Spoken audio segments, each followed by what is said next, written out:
Okay, so this is the 16A with the material spreader installed on it. We are custom made this for one of our customers.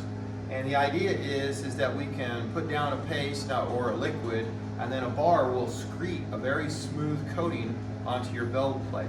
So it has, if you want to come in here now, it has two independent axes, and both of these have a home sensor and individual drive motors. This is motor A and motor B, or motor A and motor B, sorry.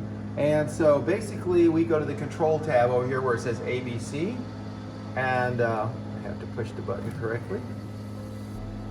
There. And to home one motor individually, you push A and you see it home, and B home. And then if you want to just jog it, you can jog it, just like any of the other axes. All right. So now what I've done is I've written a little short program to emulate what you would normally do. You would just add this code, which David will post online for you, add this code to the beginning of your program. So now we're going to go ahead and run it. And I have no head specified, I only have the snippet at the front, so it's warning you, that's no problem. I'm telling you, keep going. Now it tells me to load the bar. It's homed them, it says load the bar. I load the bar, push the button, now it's screeding the material across the surface. And when it gets all the way across the plate, it stops, and now it tells me to remove the bar.